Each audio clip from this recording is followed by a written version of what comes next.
This is the Average Guy Network, and you have found Home Gadget Geeks show number 502, recorded on August 26th, 2021.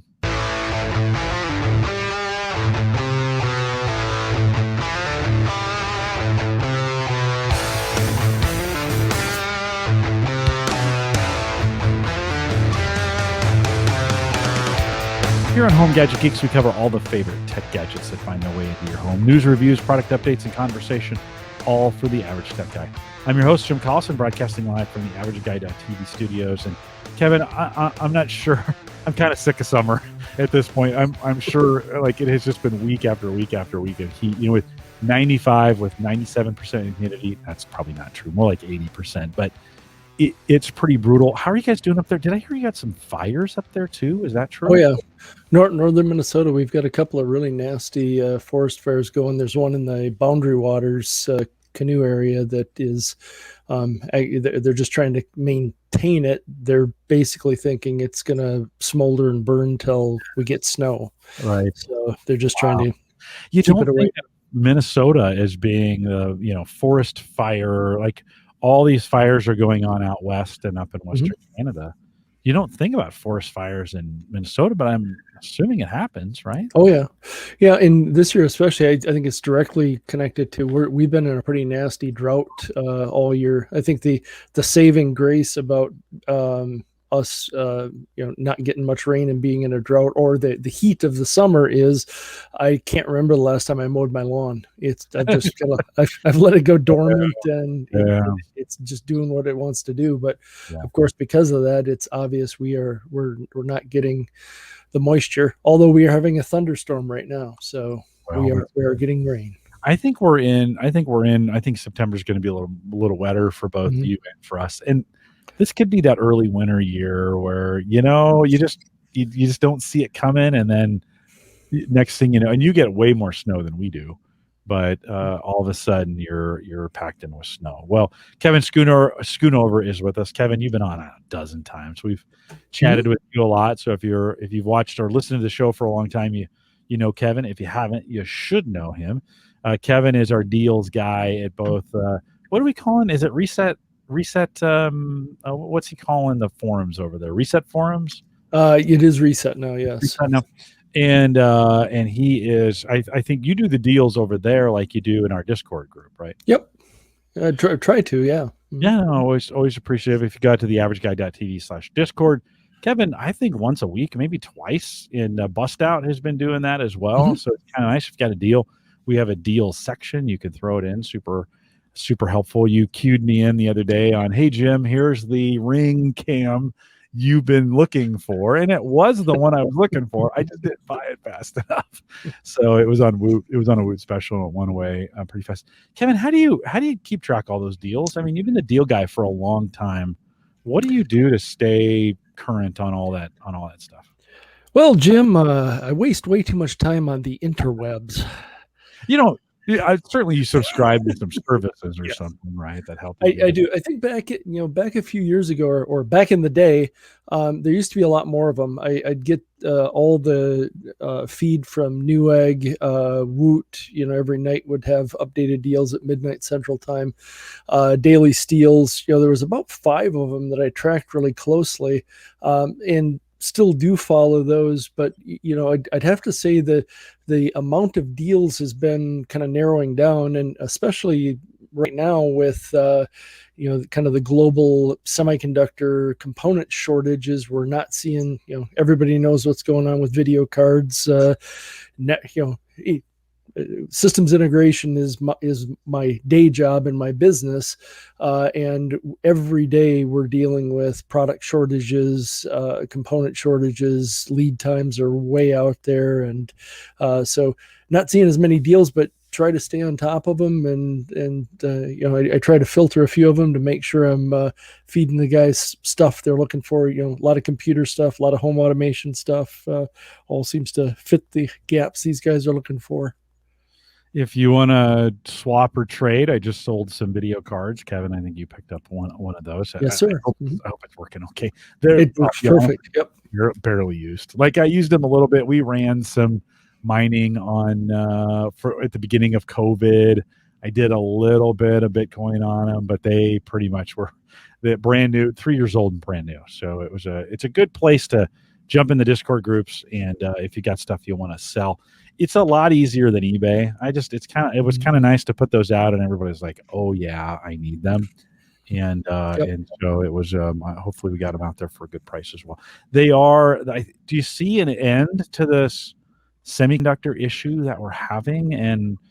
Or is this the next couple years? Is it just going to kind of be hit or miss? I think we're going to see it be a problem through 2022. And what a lot of it deals with is, a few years ago, so guys like Intel, Samsung, folks like that, they have their own fabs. So they build pretty much all their own chips. So they have full control over that stuff. Yeah. And then guys like AMD and NVIDIA and other folks, it was, hey, I got a great idea. NVIDIA got great ideas for graphics chips, but I really don't want to invest in creating fabs to make these things because I need the best fab I can get.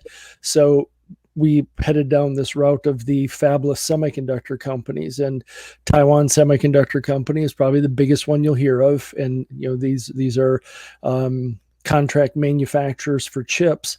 A lot of those guys have been overwhelmed by the volume. And we've come to find some oddities out of this is, Intel's haven't had any problems getting Intel CPU chips, but Intel Ethernet chips for network cards have been kind of hard to come by. And we come to find that Intel quietly had transferred their network chip business over to Taiwan Semiconductor Company. Mm-hmm. So there's about 3 or 4 major contract manufacturers. Was announced the other day. All those guys are looking at raising their prices 10 to 20% on chips. So I believe the thought process there is to make some money so they can keep expanding and keep building, because I don't really see things slowing down in the whole semiconductor stuff. Well, supply and demand, right? There's a lot of demand. The markets will adapt. They'll begin to expand to cover some of that demand, you would think. Mm-hmm. I actually thought we'd be in a global financial crisis by this time. At the end of, it seems the exact opposite. Like I could have, basically, if you're ever going to take financial advice from me, just do the opposite. Like it works every single time. If I say go left, you should definitely be going right for that. But in the tech space, it is making, and man, there is such a flood. If I think about what I see on my Facebook feed now, I have been looking at robot vacuum cleaners, but there's a ton of those. There is a ton. Like they're making like compostable units now that you put on your kitchen counter, and you put all your food and stuff in it, put a lid on it, then you push a button and the thing grinds it does something for 12, 15 hours, and it brings it all down to dirt for you, mm-hmm. right? So, I mean, there are so many consumer gadgets out there right now. Just when we think about, the watches and the phones, it's crazy right now, the availability of all these things. We're suffering in the areas of like, if I want a motherboard and a chip, or if I'm looking for a GPU, but Tesla's running into those problems, and I think a lot of folks are. So it is kind of I don't think we saw how fragile our supply chain was globally, right, until something like this happened, and you kind of go, wow, it was kind of a house of cards in a lot of way, right? And a few mm-hmm. things popped out, and the whole thing kind of went down. And that's being too extreme. Like that it didn't crash, right? We're still getting plenty of things. It's just certain times certain things are hard to get, right? And so that's affecting us. So. Well, when you talk about the economy too, so my day job is working for a systems integrator. We basically take off-the-shelf components and turn those into other people's equipment, basically taking people's software, their intellectual property, and turning them into products. Most of our biggest customers are firewall vendors or security appliance vendors. And heading into 2020, we were concerned with COVID about business dropping, and our business went up, way up in 2020 and continues to go up this year. And of course, a lot of it was people working from home. People need to beef up their network infrastructure. Wide area networking stuff went wild. So I don't really see things backing off here. No, I think it's going to be a while. I think we're on a 4 or 5 year cycle of straightening all this stuff out. So we've got some. Okay, you're hearing some alerts. I think probably coming from my computer because I've got a voicemail queued up. Did you hear the Facebook alert in a second? Okay. So let me get this voicemail played. Jim Shoemaker called in after last week's show. Sammy was talking about her phone and changing it out. She mentioned that her brother gave her a Pixel 2, and Jim called in to clarify that. Jim, here's Jim's voicemail. Hey, Jim and Sammy, nice episode. Sammy, look forward to hearing more from you in the future. With respect to the Pixel 2 cell phone, it has been off support by Google for almost a year. And I would not use it. I would not touch it for anything, any banking, any email, anything. If you want to use it as a camera, I suppose, who cares? But otherwise, your iPhone 8, that's still getting patched by Apple. I would stick with that. So I had a conversation. I played that for Sammy today. And I had a conversation like, well, okay, I know she's actually been holding on to that phone for a year or a little bit more. Mm-hmm. And it's like, I'm just going to buy you a phone. Like, we're one more, because the whole thing was, this is when I bought her the iPhone 8. This is the last phone I'm buying for you. Like, there you go. The next one is yours. So this is why she's been nursing this thing along for a long time so far. Just out of college, still working on landing that job. She doesn't have a lot of expenses, but she doesn't want to take on, she doesn't want to drop $1,000. She can't drop $1,000 on a new phone, right?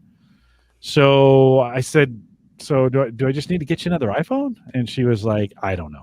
So Kevin, we're not any farther. We'll have to figure it out. The good news is her phone works actually just perfect. So that was good. Got a lot of great feedback last week from you guys as well as far as a new camera. We're between the Sony A6100. Are you a camera guy at all, Kevin? Do you need to weigh in on this or no? I have no weigh in on it, but I'm listening because I have a kid who is interested in cameras. Okay. So, hey, do me a favor on your mic. Just tilt it back a little bit for me. Like, is your mic on a stand that you can just tilt it back towards me on the Okay, right there. There we go. That's perfect right there. Yeah, that's perfect right there. That? Well, right. That's perfect. Yeah, it was just you were talking in the top and it was popping a little bit. So I think we're good. Nothing like a midstream correction. Yeah, no, it's all good. So we are leaning right now. We're kind of leaning towards either the Sony A6100 or the 6000's got some issues. The 66 is just too much. So the 6100 or the Canon M50, I think Mark II, which is actually an easier camera to use, but doesn't have some of the features that the 6100 has that I want. The viewfinder on the Canon pops out to the side, where on the 6100 the viewfinder comes up to the top. So we've got some choices. I said I won't buy that until you've watched an hour or two of YouTube videos on reviews. So right. I want her to kind of review that and go through it. So we haven't decided yet either if we're going to pick either one of those up. But I think Kevin, I'm landing towards the 6100. I think that's going to be the one I land on. So we'll see. 850 is probably what, $850-$900. If you want to get lenses, you're in a couple $100 more. So she needs it. It's going to be a thing I can use if she's not going to use it. So we'll have some things for the future there. That blue light was really bothering you, wasn't it? Yes, it was, because I'm looking at my face and I'm going, what is going on with my neck? Oh, if you're listening to light? I know. If you're listening to just the audio, so when Kevin tilted his mic back, the blue light on it started shining on his neck. And then he took a piece of tape and put it over. Listen, if you came and you're like, get to the networking. We'll get to that here in just a second. Showed some pictures of the fire pit last week. We got it all glued up and burned in. Kevin, it's so great to have just a big working fire pit in the backyard that works. It's kind of nice. Well, I've watched that episode, and you hit on exactly the reason. So quite a few years ago now, I tore out the deck on the back of the house, swore I would never do a wood raised deck again, and I spent way too much money having a guy come in and do stone pavers and stone wall and stone walkways. Totally beautiful and it's been perfect, no maintenance for 10 years now. And at the same time, he drew up some drawings for like an outdoor fire pit, outdoor fireplace, even thinking about a pizza oven kind of thing on the back. And what kept me from not pulling the trigger on it, and he was confused by it, was when one of my neighbors burns really crappy wood, it stinks, and I don't want to do that to anybody else. And I'd noticed the smokeless fire idea, and I thought, well, those are kind of neat.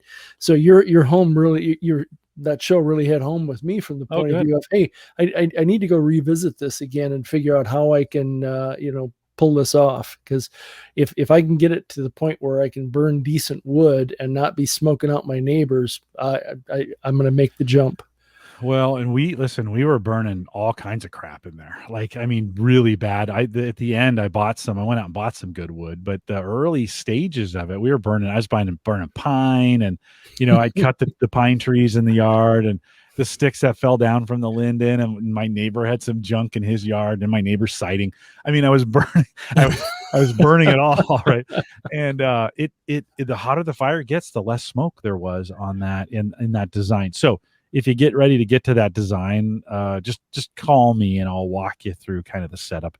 It's not that complicated, right? You just need air coming in from the bottom, and you need something where the air can collect around the outside of the metal and then come back in on the top. And that's the Solo design. It's pretty simple. So anyway, super good. We had a good time. We had a good time with the kids burning on Saturday night. My daughter was sitting next to me, Sammy, who was on the show last week. She was trying to show me something in the sky and leaned over too far, took me and my cigar out. Just knocked me over. The kids were like, "Are you okay? Are you okay?" The cigar and the bourbon were just fine. So no cigar or bourbon was hurt in the process. Kevin, we've been advertising a little bit about talking about Wi-Fi, and look, I've got a Bitdefender box, a single box Wi-Fi here.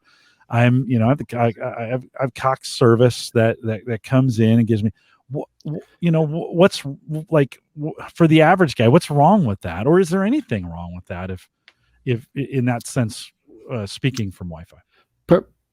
Possibly nothing wrong with it. A little background, but part of the reason I reached out to do a show with you on this, Jim, is so 2020 we all stayed home. 2021 we're finally going to neighbors' houses and friends' houses for barbecues, and I think myself, like most of the people in the chat room, when you get to a friend's house, they hand you a really good beer, and then within 5 minutes it's, hey, could you have a look at our Wi-Fi? Yeah, it's not working quite right. And been making quite a few observations around that. The other thing, I just as a preface, I spend way too much time and the show tonight is not about Sonos, but Sonos as being a networked whole home audio system. The notorious problem there is anybody who has a problem with Sonos, they get on the forums and they go nuts about how awful Sonos is. And honestly, 90% of the time, it's their network. And I always get the responses, but I have great Wi-Fi. It's not my network. Well, but you don't have anything on your network that requires multicast, and you don't have anything on your network that requires spanning tree protocol to be utilized. And we start talking about interference and things. When you mention what you just said about, I have a 4-bedroom, 2-story house with a basement. And honestly, if you put a really good router in the middle of that house, freestanding, it'll give you pretty good coverage. Mhm. So there's some other things happening, but you get a good centralized location for your router. The other thing that I've been harping on that will probably upset a lot of viewers, so you can find me on Twitter if you'd like to beat me up about this. I'm not a where big people go to get beat up, right? Twitter. Yeah. I'm not a big fan of mesh, specifically products like Eero, Orbi. The TP-Link has a product, Linksys has a product. Those things can be good, but and they're not necessarily bad products. The issue is go to their website sometime and kind of look at them, and it's like, hey, got Wi-Fi problems? Buy this, just plug it in, and your Wi-Fi problems will be gone. And most people end up doing that, and inevitably the mesh systems give you good coverage, but I found this last weekend going to a friend's house is, hey, my this Eero thing was working really good, but in the scheme of things, now I'm starting to have all these problems. And I go, well, what did you plug it into? Well, the thing I got from Xfinity. Okay, well, that's a modem, router, Wi-Fi. Did you put that in bridge mode so you shut off the existing Wi-Fi? What's bridge mode? What are you talking about? Right, So, right. okay, now you have two Wi-Fi networks running at home, and you are in Wi-Fi conflicts with Wi-Fi. So now you've got two different sources. You're getting interference. And actually, that's one of the big things I've found is, some of my Sonos speakers are portable. You can take them out on the deck. I have seamless steel siding on my house, so not a lot of Wi-Fi gets out. I have a Wi-Fi access point outside for that. But I noticed that Sonos works good with not a lot of signal, but you get a little bit of interference from something else going, and that really can throw a wrench into the works. Well, that happened to me, right? I was trying to run these D-Link Wi-Fi cameras, and I was also running the Ring Wi-Fi cameras.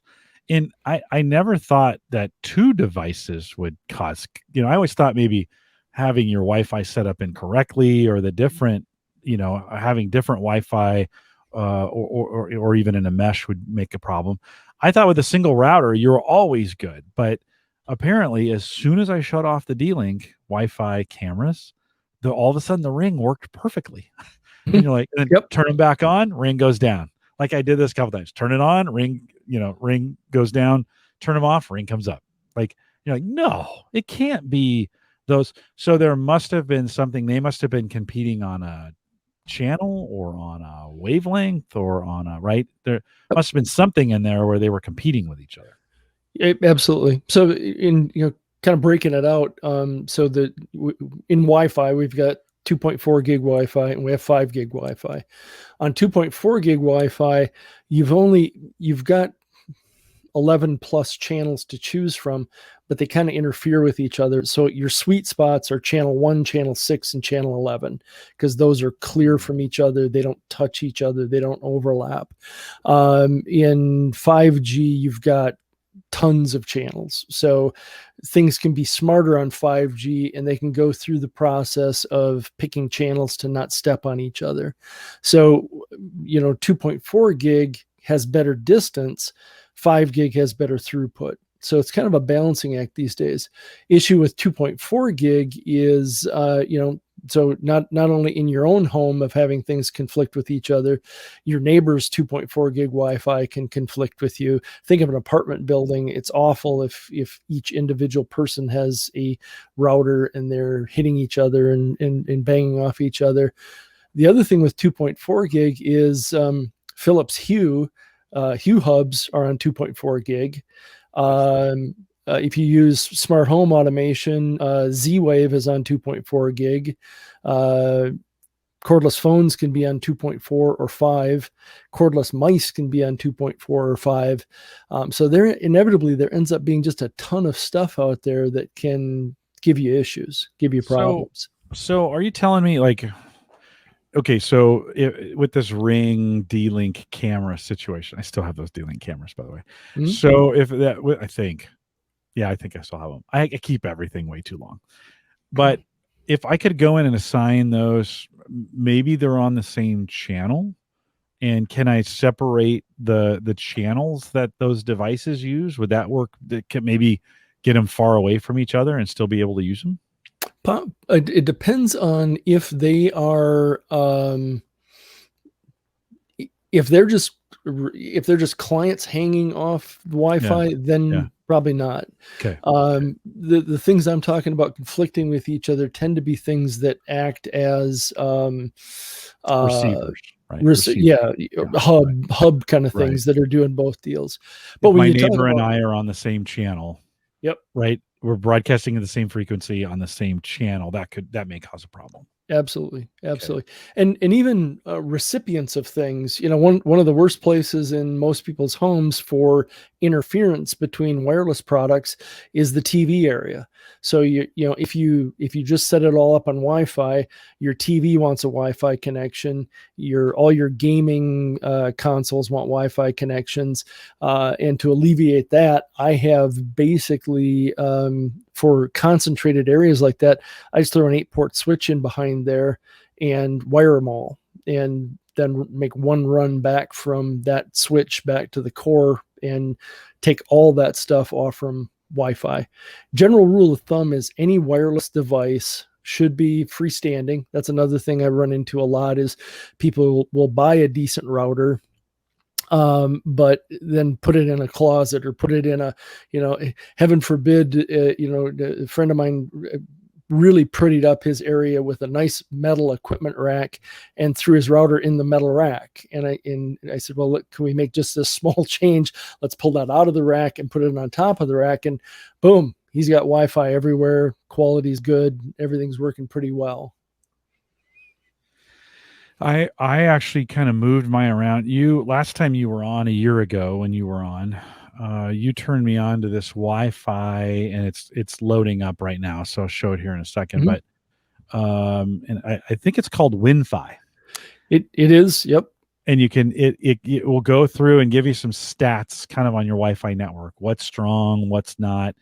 It'll give you some speed. I think some speed figures on it.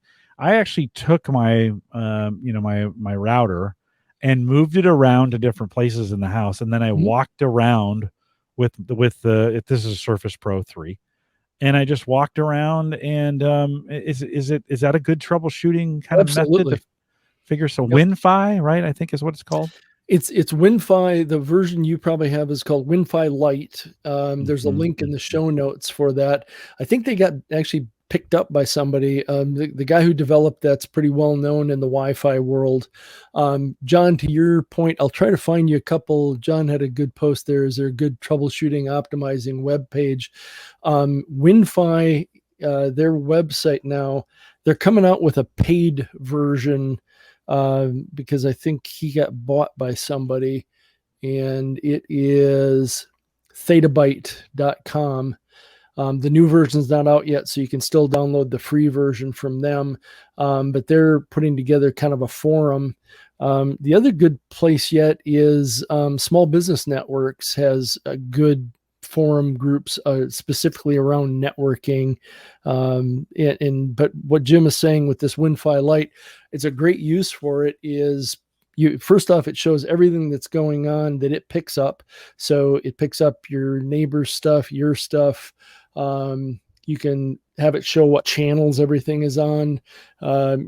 Jim, to your point, put it on a portable device, walk around the house with it, and it'll show you everything that you're looking at and working on. So lots of good stuff that way. And that's a great way to troubleshoot. Helps you pick up.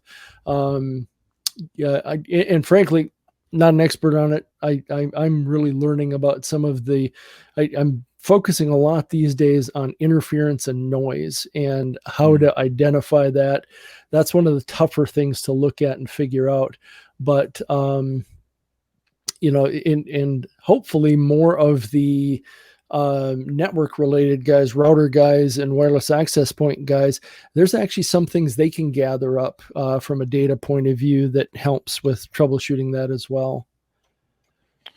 Well, it's not loading for me, Kevin, and I haven't used it. To be honest, I haven't used it in a while, but it did give me gave me some good, and then it gave me some analysis on the other networks in the neighborhood, and I think it might even have told me what channels they were on. So it just gives it gives something I took out to the shed to be like, okay, how far does my Wi-Fi reach? By the way, I need to get a repeater or something out there. Don't get a repeater or whatever. Well, let's talk about that. If you mentioned you've got a wireless access point outside. What'd you put outside? So I've been running D-Link has been the wireless access points I've been using. I picked up some quite a few years ago, and I don't have an outdoor one. I just have an indoor one that is enclosed outside. So I have one on the back side of the house. I shouldn't poo-poo extenders right off the bat. Some of them do a good job of carrying through, but many times extenders or repeaters end up looking like different networks. So, some devices have trouble shifting from one network to another. Back to mesh, one of the things I find that really can fix mesh devices, so like Eero, Orbi, any of these guys, is Ethernet backhaul. Now, I get it. One of the big niceties about wireless mesh devices is the devices themselves talk to each other over wireless. So they're easy to deploy. You just scatter them around your house, and it's an easy way to put things together. The problem is, my analytical side is, so I have Wi-Fi problems in my house. And I'm trying to fix the Wi-Fi problems in my house by adding more devices that talk to each other over Wi-Fi. So what I like about wireless access points is they talk back to a core switch, which, it's kind of a pain having to wire each one back. But if you're deploying mesh, deploy it in a way of thinking that, hey, if this doesn't work well for me, how can I hook these all up to Ethernet connections? Some of them do, they can all go back to a core switch. Some of them daisy chain. You just run a wire from one to the other. And then now the mesh devices are really acting like wireless access points because they're not talking to each other over Wi-Fi. They're talking to each other over Ethernet. For some of the guys, I forgot to put something in the show notes, but for folks who, hey, I got no way to hide Ethernet cable, I can't run Ethernet cables around. We just got done doing a project at work, and Monoprice has these skinny Ethernet cables. These things are tiny. They're I don't even know what to compare them to. They're just tiny. Are they like ribbon based, or these are round yet? There are ribbon based ones out there, which can be kind of cool for if your home has a wainscoting or edging baseboards. Yep. You can hide these right under the baseboards. These skinny Ethernet cables work really well for hiding that way as well. So you can, it isn't all about drilling a hole in the wall and knocking stuff down that way. There's other ways to get to that. Is this the one this is the one out of the show notes? So this is where I'm likely going to head towards. I've been recommending, so Ubiquiti is the choice of most small businesses and most guys who want to put something decent in their home. I've been having really good luck recommending TP-Link to folks, and I'm kind of on the verge of, even though my D-Link stuff works great, it's getting a bit dated, and I'm in one of those moods where that I haven't been in for a long time because Tony mentioned Luma. There was a time where I was trying every new mesh Wi-Fi. Back, you mentioned Reset. Back in the home server days, we'd all jump on things, review them, compare them. I've been behaving myself and not upsetting my family by deploying a new wireless system all the time. But I think I'm due to make a hop, and this EAP 660 is their latest, way faster than anybody needs in their home, but takes you to the latest Wi-Fi 6 specs, all the latest performance. Plus, one of the other things that I was going to hit on later in the show is we've hit a point where wireless access points, the Wi-Fi signals are faster than gigabit Ethernet. Mm. So you've got these hanging out there on gigabit Ethernet. This 660 HD runs on 2.5 gig Ethernet. So you can still, if you've already run Cat5e cables and you're doing power over Ethernet, now these guys support 2.5 gig Ethernet, so you can get the full performance out of it. Of course, you got to upgrade to a 2.5 gig switch, but those are coming down in price and coming together very rapidly as well. Yeah, I wouldn't, there's a picture we're showing now in the stream of it saying easy to mount with refined industrial design. I wouldn't this would look good hanging in my hallway, on the ceiling in my hallway. Kind of looks like a smoke detector, right? Yep. I mean, you would, this thing would just disappear.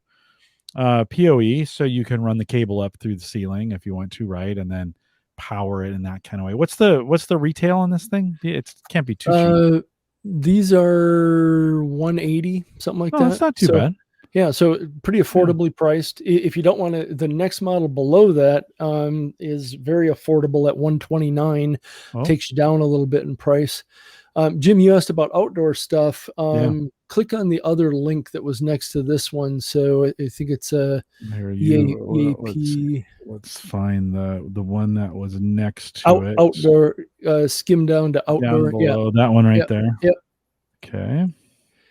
So this is one of the reasons I recommend TP Link. Is this is their EAP 225 outdoor unit, PoE driven, not quite as fast. It's an AC 1200. I'm blown away because these things sell for $69. Oh, wow. So, once again, all you need is a gigabit PoE switch or a PoE power injector.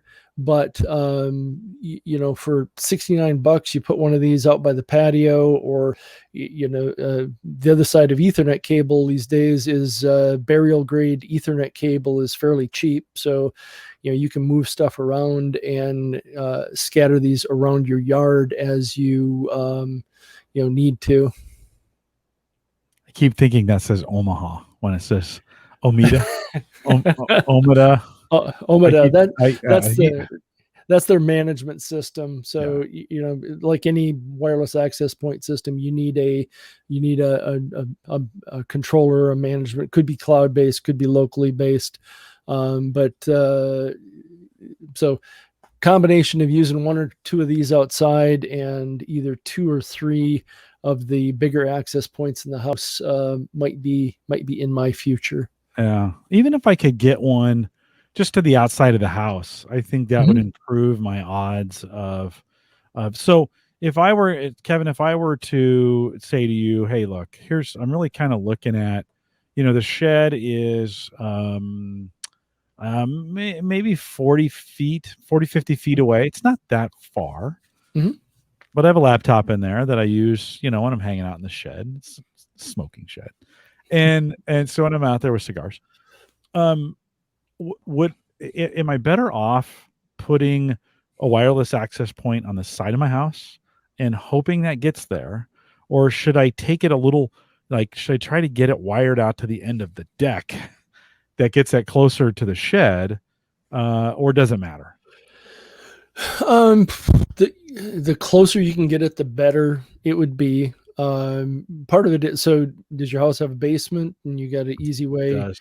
Yeah. Okay. So you're in, so that's what I always have to ask that question, because I've caught myself many times telling people about how to do things, and then they go, well, we don't have basements where I live. So, but yeah, so my access point right now is on the backside of the house, right by the patio. And when I mentioned earlier using one that was an indoor unit, it's because it's in a window well that has a plastic cover over it. And I've had an indoor access point out there for years and have never had an issue with it. And can I get 50 feet away from it and still get great signal? Absolutely. Now, the only thing, when you mention a shed, the wall of the shed will block it a little bit. But honestly, if you have clean, if you don't have to go under any sidewalks or other patio related things, I'm telling you. So I used to be, hey, let's get a trencher and we're gonna run conduit out there and we'll put some extra nylon pulls through the conduit. I've kind of hit the point of for 2 years ago for a friend, we just took square potato spade kind of shovels and wiggled them back and, drove it in the ground, wiggled it back and forth, and went about 30 feet outside of his house, got the burial grade Cat 6, laid it in there, brought it up into his little shed, and it's still working. So, it's got a good solid coating on it. It's UV protected for the part that's out of the ground. Burial grade is sealed up nice and neat. So it works great. So if you're going through the steps of doing it, I might tell you, check around at your local rental places too. A lot of them have gotten these cable burying kind of deals. It almost seems like like the thing you'd get to tamp down sand if you were laying out pavers. It's got a little cutter wheel on it, and you can do it yourself and lay it in. And we got to get deep. I mean, if you want to, like, Andrew's saying, you got to get down past the frost line, or at least you probably want to be. You need to, right? I mean, you kind of need to get it down a ways. So I'm an old farm boy, and if we're putting water pipes in, you got to be down before the frost line.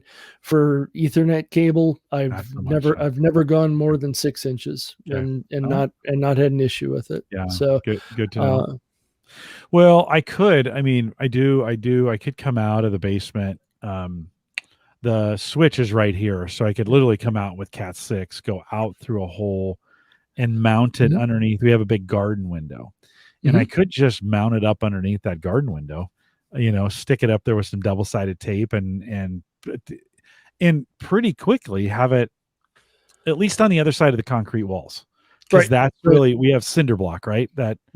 I have concrete walls in this basement that are blocking. I'm sure that's one of those things, right? That is cinder block worse than like a full insulated sided house? Does it matter? Like, if it's having to go through concrete versus having to go through a completely insulated sided part of your house, does that matter? Cinder block is tough. Regular siding, vinyl siding is pretty easy. Seamless steel siding for me is difficult. I was playing around with testing some stuff, and I set a wireless access point inside the house behind the wall, and then I went outside with Wi-Fi on a laptop and measured it, and I could get 50 feet away or so, and things were fine. If I moved that wireless access point over in front of the window and then walked out, I got twice as far. So glass, Wi-Fi goes through glass much better than it goes through wall, doesn't go through steel. I was talking to, so back to the Sonos support pages, when you're talking about, you're helping troubleshoot, a guy was mentioning he was having trouble, and I'm like, boy, that seems like you probably have a bad device or something, because you're just 2 rooms apart. And then it struck me, what's your house made of? And he goes, oh, here in Denmark, we have poured concrete 2-foot thick walls. And I'm like, there's your problem. You're going to, I said, hey, just, run some Ethernet and just try it out and see if it works, and, see if that goes for you. And sure enough, it did. So construction size.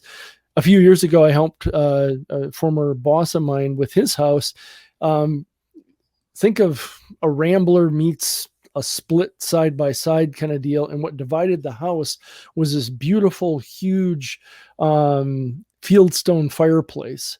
And that thing just, we finally broke the house kind of into 2 wireless networks, because that thing, nothing would pass it. Yeah, it's a barrier, right? Built right inside the house, right? Absolutely. Well, you got me thinking now. Okay, wait a minute. So I was thinking of maybe I'd put this wireless access point underneath the garden window, but maybe I should just put it in the garden window. Like, I wouldn't even have to take it outside. I could. Now, it means I got to run some cable in the kitchen, and Sarah's not going to like that. So I should probably not do that. It depends on where you're trying to hide it away at. So, well, it's in the kitchen. There's actually power that's kind of right there, but I don't know. I'm kind of thinking like it should probably go outside. Like that's just one of those kinds of things. Like she doesn't want a bunch of cables hanging around there at all going in. And I guess I could tuck them in. It'd be hard in that, it's an enclosed garden window and there's just not a lot of places to hide wires.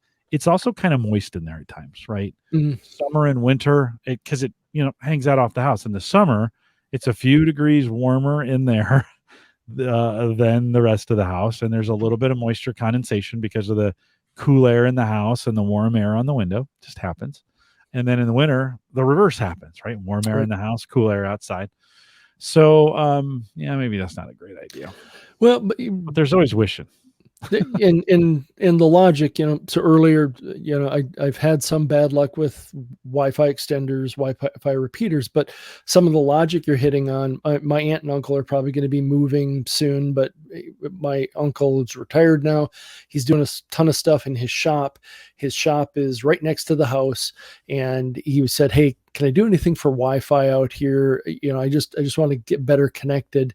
And we put a Netgear wireless extender in the kitchen window because the kitchen window looks straight out to the garage, and it works great.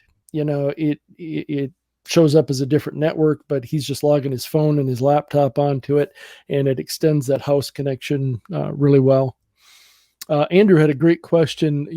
We talk about ubiquity, and I'm talking about D-Link and TP-Link, and in the past, wireless access points, you had to buy a very expensive, large wireless access point controller. Now everybody's gotten those to be much more competitive. They are usually, you could run them in a Docker or run it on a small PC or run it in the cloud. But also there are a few alternatives out there running, some of the Cisco stuff can run autonomous mode. I've had really good luck playing around with a brand called Ruckus, which has a special firmware mode that you can load on them called Unleashed, which turns them into autonomous device, so you don't need a controller for them. So a lot of interesting things out there. The one thing I would say as I'm throwing some of these things around about wireless access points is, so the D-Link that I've used for years, I've had great luck with it, but somebody might say, well, geez, Kev, you never recommended that to anybody.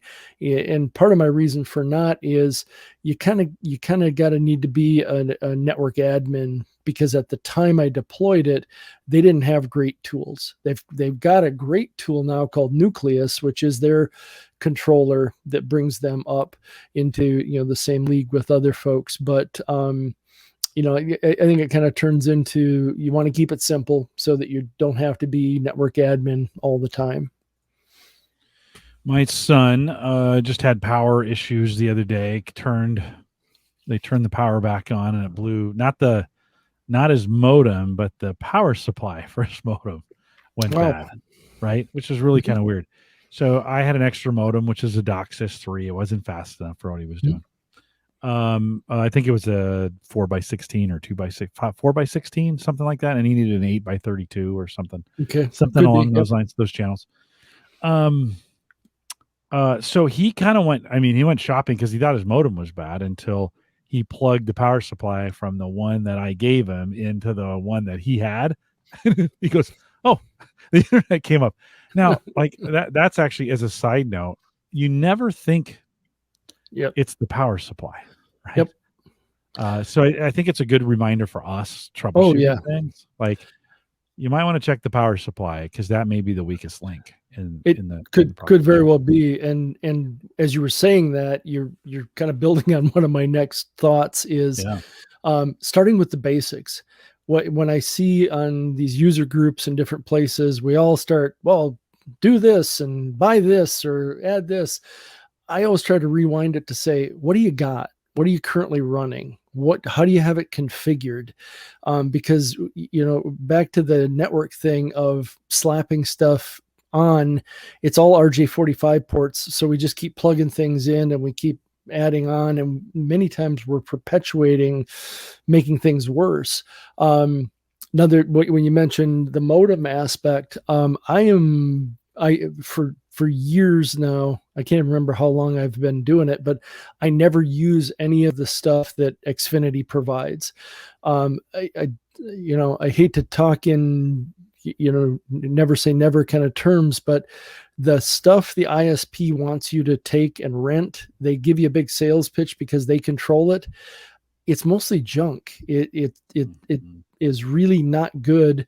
And frankly, as of late, I found several cases where, back to the Sonos forum kind of thing, is somebody was, hey, I just bought a new Sonos speaker. I can't add it. I'm having all kinds of problems. And it just wasn't making any sense. And finally, I said something like, well, who's your ISP? And, oh, it's Spectrum. And I said, and all of a sudden another user popped up to say, hey, I got the same problem as you, and I'm on Spectrum as well. What model is your modem? Well, they both have the same modem. They both reached out to Spectrum support, and Spectrum support goes, oh yeah, we pushed an update yesterday, and we're getting a lot of calls from Sonos users. And here they broke one of the feedback runs. So even though you think, well, it can't, my ISP has nothing to do with what's going on in my house, you'd be surprised. So for years, I've had separate modem, separate firewall, separate Wi-Fi, separate switches. And that's the other thing, kind of plays off from what we started with, just have limited, you don't want more than one Wi-Fi source in your house if you can get by with it. And when I say one Wi-Fi source, multiple wireless APs is one Wi-Fi source if they're managed all together. But I have seen a lot of weird stuff happening with ISP delivered equipment. And there is always the risk that by buying your own stuff, they're going to at some point tell you you're not supported or not compatible or whatever. But I've been with Xfinity since before it was Xfinity, and I've never had that be an issue. Yeah. Well, and let's get a couple comments from the chat room. Tony was saying a bad surge protector was my issue months ago, replaced everything, including the ISP, before I figured it out. And man, how many times have we gone down that troubleshooting rabbit hole where you're trying to get through all these things and you realize, oh, it was the surge protector, that was out there. Andrew says, he's got to go with the full package from the ISP, and that is the case sometimes. And I think there's some things you can work with that. Yeah, it's not always the best, and you don't always have a lot of control. But no, it's not always the best situation. It doesn't give you the most that many options, when you're trying to do it. Kevin, I still, I'm in the spot where I get complicated, and then I'm like, it gets to be too much, and then I bring it all back I strip it all down. We're gonna get simple. And then I start adding, I get bored. I get bored with simple. So I start adding things. I mean, how common I think that's what we all do, right? We go from trying a bunch of stuff to getting rid of it, right? There's two sides to that one. There's, as I said to start with here, there's the guys like you and I, and the majority of the guys in the chat room. You just defined it. We realize that, hey, if I get hit by a beer truck, who's going to help my family keep this thing up? I've often thought that would be a good side business to get going. So your home network admin is dead. We can help you out. We can, in an emergency. Yeah, forget about the burial stuff. Like, can we recover your passwords? Right? Yes. And then the other side of that coin is the thing I run into a lot, and I don't mean to offend people, but once again, I run into this in the Sonos forums a lot, is you just spent thousands of dollars for whole home audio equipment. Their best sound bar is $800, and you've bought all this stuff, and you're mad that your $50 Netgear, who said it earlier, your WRT54G isn't cutting it. Spend. So not just the go spend some money on it, but I'm surprised. There's a lot of folks who are just Apple Airport Extreme was a great router that hasn't been patched since 2019. And I'm always telling these guys, and that 2019 patch was that they had to patch it. All the security stuff. I tell you, when it comes to, you mentioned your Bitdefender box. I don't know if you had the same experience, but I was playing around with a few different, I've always had decent firewalls in that, but I took a step back to a less expensive router right before I went back to Untangle. And my wife was constantly getting these browser takeover kind of things, oh, you've, broken this security thing. We're going to, shut you down and whatever else. I go back to Untangle, all that goes away. So a good firewall or a good device like Bitdefender, the Firewalla devices are good. Any of that stuff can really cut down on a lot of this other problem and issue kind of things you're having. But yeah, I'm part of the thought on the end of the show notes about what I might go to. It seems pretty complex, but what I'm looking for there is I'm kind of constantly telling people, get a good switch, get a good firewall, buy your own modem and get wireless access points. And so I'm trying to say, hey, I keep telling people this is a good route to go.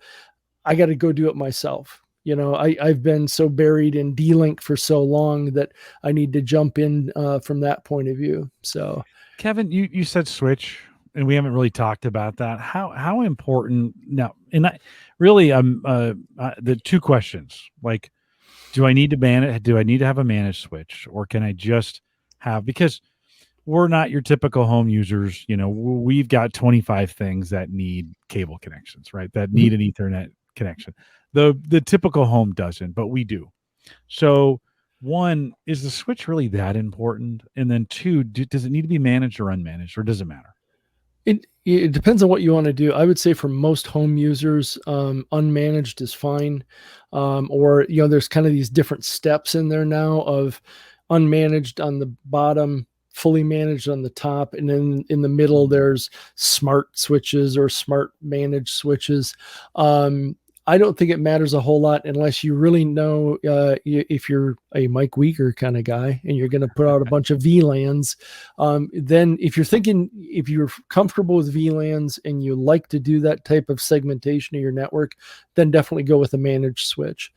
This TP-Link, I picked this one. It's a fully managed switch, but I picked this one because it's part of their Omeda management tool environment. So I'm kind of picking all devices that are manageable by their controller type of function.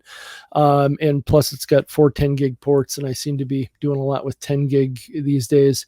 Really? So that's at home. Do I need it? No. Okay. Jim, this is where you say, Kev, why do you need 10 gig? Well, Jim, I don't, but all the cool kids are doing 10 gigs.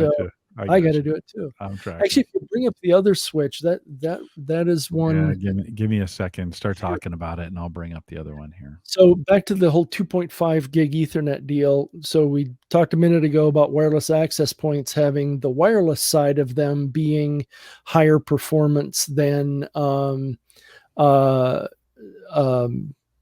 1 gig Ethernet port would carry. So 2.5 gig is hitting there. And of course, you need a 2.5 gig switch with that. The other end of that is your ISP, or in my case, Xfinity. My internet service coming into the house is 1.2 gig. So once again, faster than a 1 gig Ethernet cable. So we're starting to see modems now coming with a 2.5 gig Ethernet port. That creates a small problem where I have my Untangle running on a little PC, and it's going to be a little while before Untangle supports a 2.5 gig connection. But this switch up here now is a fully managed switch from TP-Link. on the last switch you had up there, that was a 24 port gigabit Ethernet with 4 10 gig ports, fully managed for $350. So this is the other reason I want to jump into the TP-Link stuff, is I keep recommending it to people. I've dabbled with it a little bit, but it's very price competitive. And I want to make sure I'm not, I want to spend some time with it myself. The switch that's up here right now, I think this could be a great core switch for the average user. It has 8 2.5 gig PoE ports. So running those wireless access points could all tie in directly to that. If you had a 2.5 gig modem firewall combination, that could tie directly into this.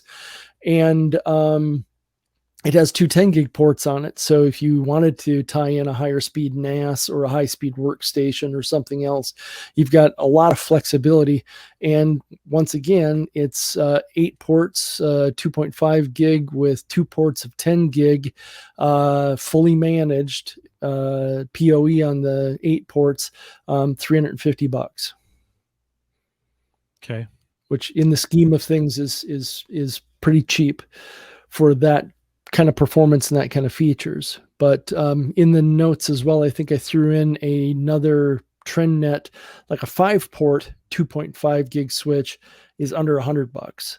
So the 2.5 gig stuff is coming a long ways. But to your earlier question, yeah, you don't really need managed unless you're doing some heavier networking type of functionality with it.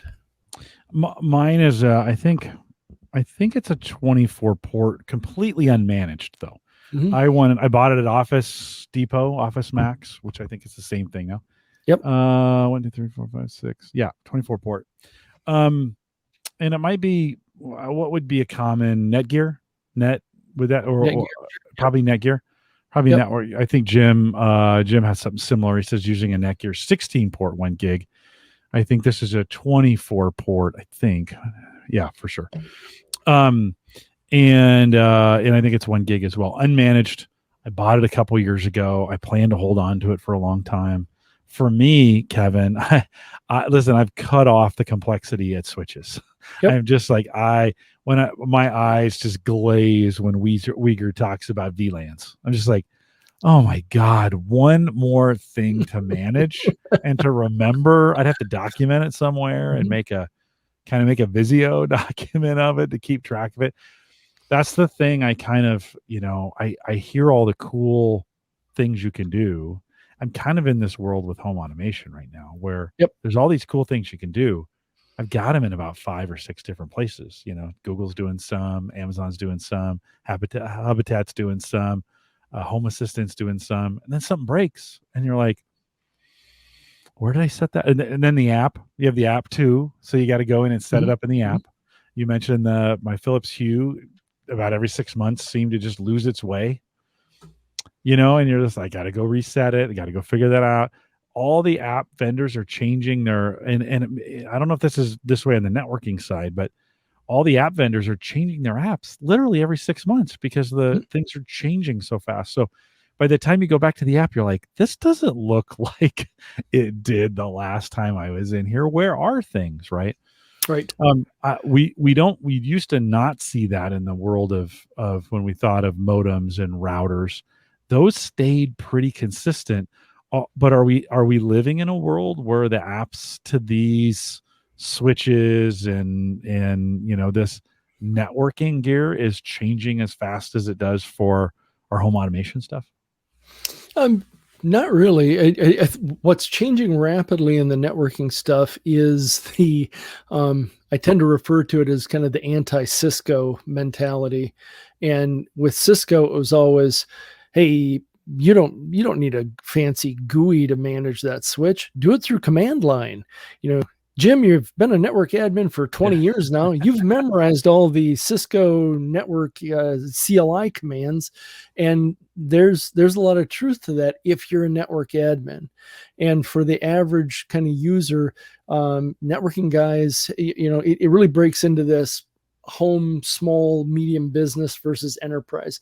The enterprise guys are adding tons of feature and function. So with them, it's how does this integrate with VMware, and how does this work into my software-defined network environment? What I'm finding on small to medium business switches that we would probably use at home, it's really heading hard in the other direction of saying, let's keep this really simple.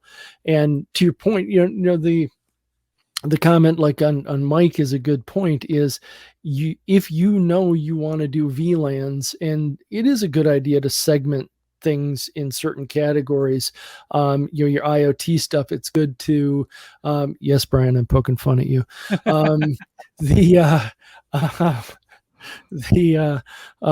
Being able to segment stuff, but then again, when you head down that road, you need to be well aware that you're going to have to be the network admin at home.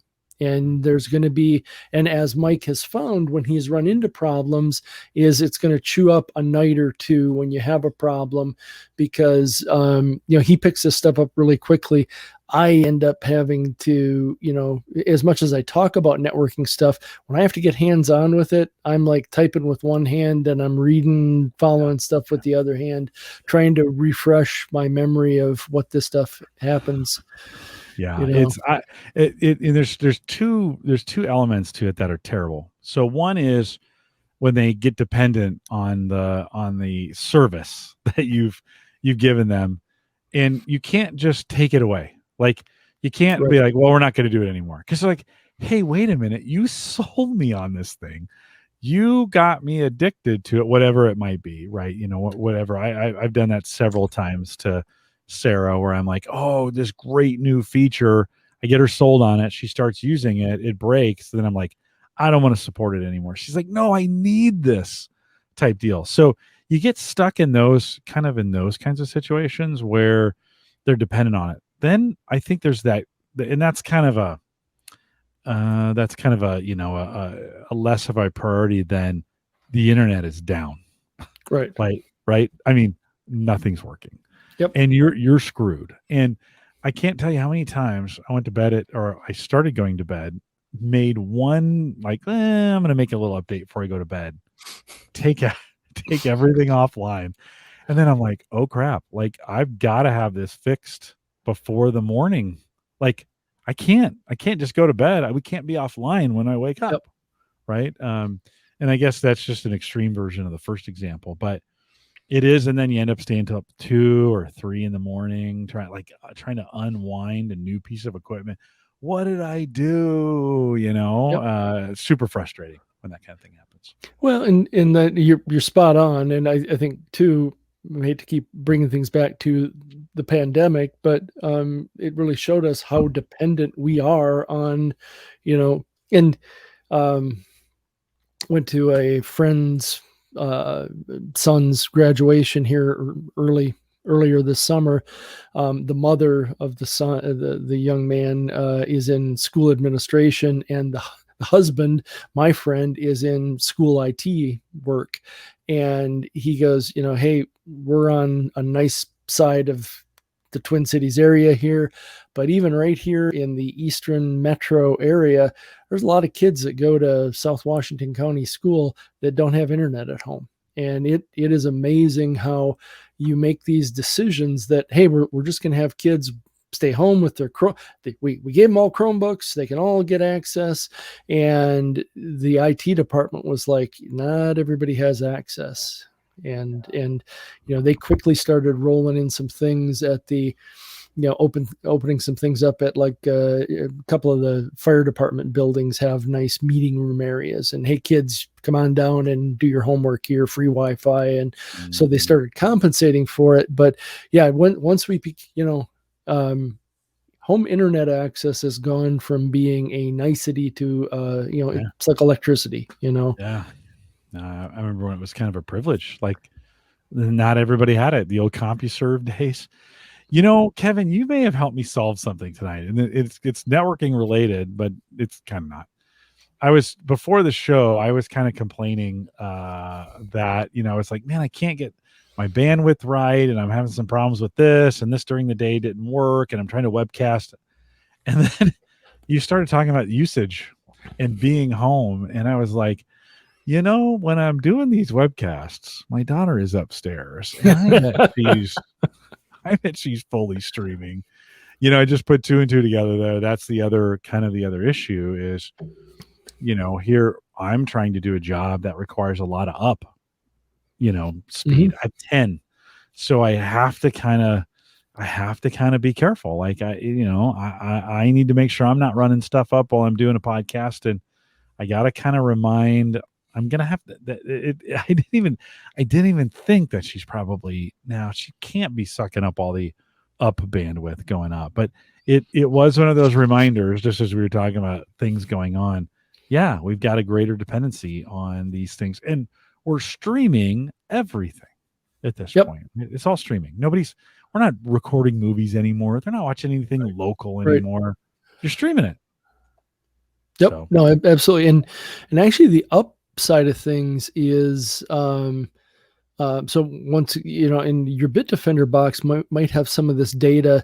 The other thing I found about working at home is that I didn't realize until I got really digging into some of the reports I get out of Untangle as a firewall is, even with all the streaming going on inside the house here, I work for a smaller company. And instead of doing a lot of IT stuff, we've waffled back and forth between, are we a Dropbox house? Are we a Google Drive house? And sales parks, my boss is very good about kind of regimenting where everybody puts stuff. And so the right people have access to stuff, they can all get it. But when I go look at the forums, most of the bandwidth in and out of this house is my laptop syncing Dropbox and Google, because it's pulling down everything everybody else in California is doing. So coming in isn't bad. And I can't complain. I've got gigabit in, coming in. I think I got about 250 going out. So I'm 250. I've got plenty, but it is amazing when, somebody out at corporate will start cleaning up a whole bunch of stuff. Last week, the quality team cleaned up a whole bunch of stuff, and notifications down in the corner of my screen were just going nuts with updates. So-and-so updated a file, so-and-so updated a file. And then I had an action item to go through and clean up a whole bunch of my stuff. So all of a sudden I'm pushing, and I noticed on a Zoom, I cleaned up a whole bunch of stuff right before a Zoom call. I hop on the Zoom call and I get the little notification that, bandwidth might be an issue because everything was syncing and everything was cleaning things up at that time. So, yeah. You don't think about some of those background services that we really depend on. And they just do it quietly. Like they don't even announce. There used to be even an assist tray, like, hey, I'm syncing now. But a lot of those things are gone. Right. And so it's just kind of happening. And you're like, where's all my bandwidth going? I just got a notification from Cox. My cycle is the 12th through the 12th. Today's the 26th. They're like, hey, you're already at 50%. Now that's not too bad. But it is. I start thinking about I got that 1 terabyte cap. Kind of like, all right, well, I have to start. Better keep an eye on this thing if I want to save myself 20 or 30 or $40, right? Whatever that is. So, I really, I'll be anxious. I would love. I don't care what my down is. It's up. That's important to me. And 10 is all I can get here. So it's pretty brutal. I guess, I should look into, I think I can get 30 if I pay a bunch more, type deal. And you're like, well, do I really, it always comes down to that. It's always like, no, 10 to 30. Now, if it was 10 to a gig or 10 to 100, okay. But 10 to 30, you're kind of like, Kevin, as we think about wrapping this up, any other, by the way, if you're listening, Kevin keeps saying in the show notes, this week, you'll want to head out to theaverageguy.tv/HGG502. All the show notes will be there. Kevin brought them all in, and all the links that he's been talking about are there. So if you want to go out and find some of these things he's referencing, and you're listening to the podcast version of it, live folks, you'll have to wait until I publish this weekend, but it'll be out there in the show notes. Kevin, any final thoughts? Just on the show notes, I tried to throw some examples in there, especially around the 2.5 gig stuff of who's got modems, who's got routers, what network cards are available, what switches are available. So there's some good stuff out there. I detailed what I'm probably going to be doing from a home network point of view. So I got that going. Just another thought, Jim, on what you were just talking about. And I know this doesn't work for many people, but it does work for some people, is so I've got Xfinity here at the house. I'm right on the edge of, I live in Cottage Grove, Woodbury's right up the road here. Being on the edge, Xfinity is kind of my only choice. We do have CenturyLink, but getting CenturyLink to the house here would not give me very good performance. But I have done some things where friends and relatives have had the choice of a couple of different providers, and monetary wise, it turned out to work out to actually get both in-house.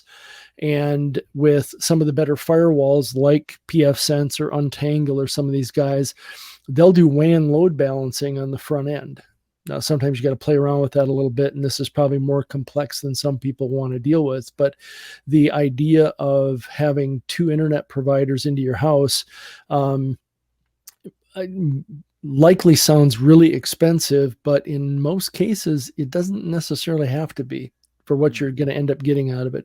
You do have to confirm that your firewall or your router is capable of doing not just load balancing, but sharing between those two accesses. But yeah, it's definitely worth checking into is, can they kick you up a notch? Or yeah, the other thing about having two in your house is it gives you some leverage to give to pit them against each other to get you a better deal. Yeah. Yeah. I don't have many options out here where I'm at in Bellevue. And I'm just looking. I'm on Cox's website right now, kind of looking through, and they always advertise their down speeds. But then when you look at the fine print, it's like, yep, it's 10 up. Like, so.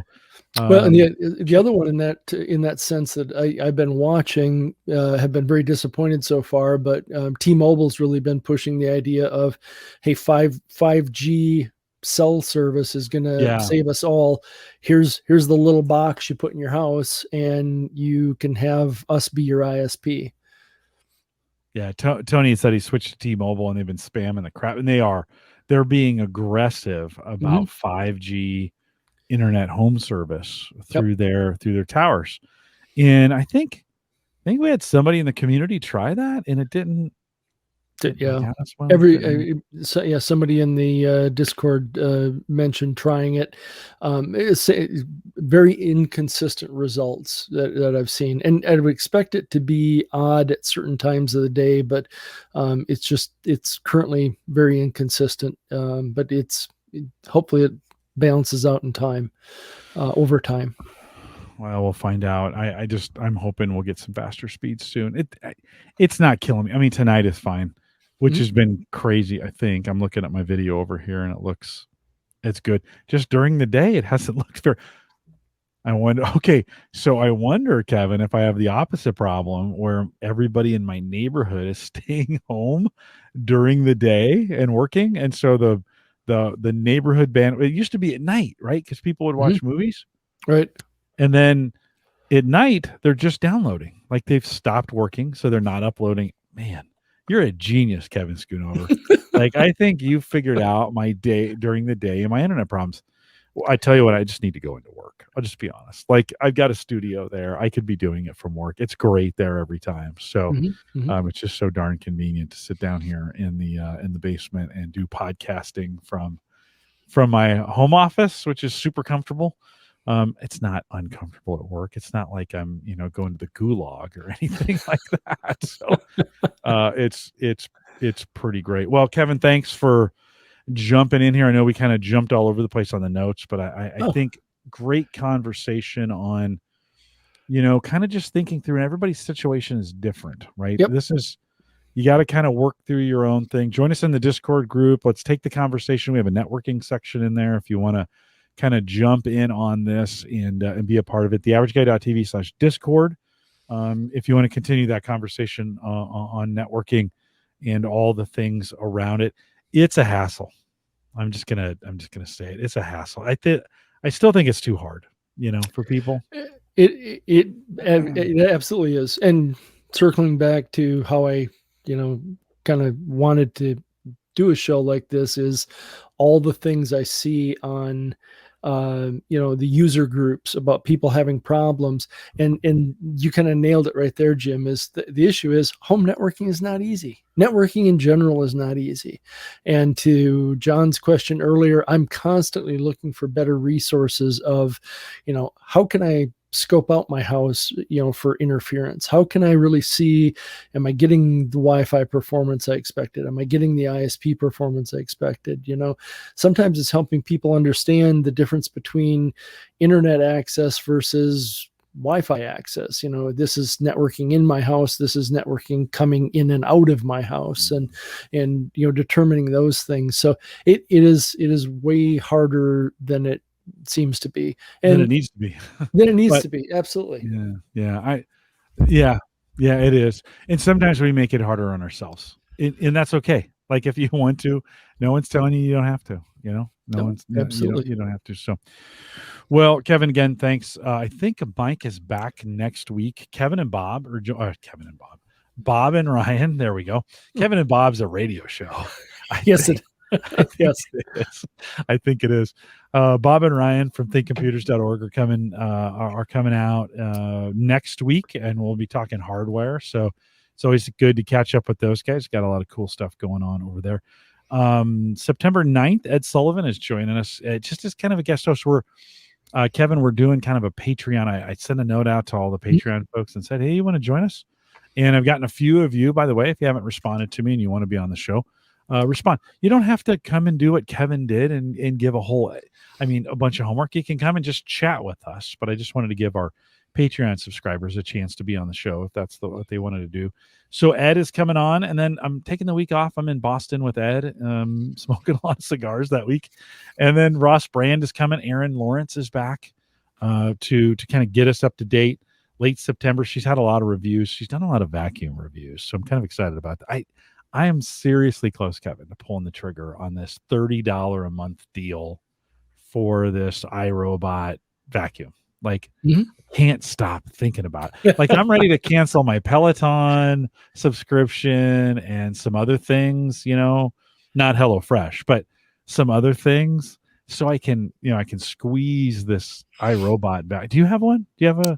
I do not, and I convinced myself that having anywhere from 1 to 3 dogs at any given time, we're at 2 right now, that it would kill one of these little vacuums, and a 2-story house.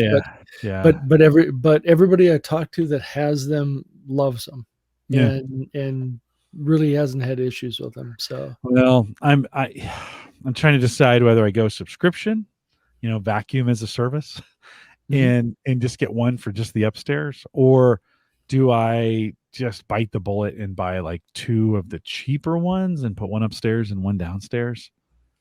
So I have to, tough call. It is. So I'm making that decision right now. Hey, if you want to leave us a voicemail like Jim Shoemaker did, you can always go out to homegadgetgeeks.com. You have 30 seconds on that, so make it quick. But Jim, thanks for sending us a voicemail. And I did. I don't know if you were here when we played it, but talked to Sammy about it. I'm just buying her a new phone. That was just the easier thing to do. So thanks for leaving those messages, calling and get that done. If you want to join us on Patreon, you can theaverageguy.tv/Patreon. And of course, we want to thank Christian over at Maple Grove Partners. Get secure, reliable, high-speed hosting. If you need some hosting, he's a great way to do it. Talk about Kevin making it simple. He really doesn't even give you a cPanel. Yep. Like, it just works. Like, he doesn't, you're not going in there monkeying with stuff. You're not trying to allocate memory or move things around on a hard drive somewhere. He just takes care of it for you. So great way to do it. MapleGrovePartners.com if you want to get that done.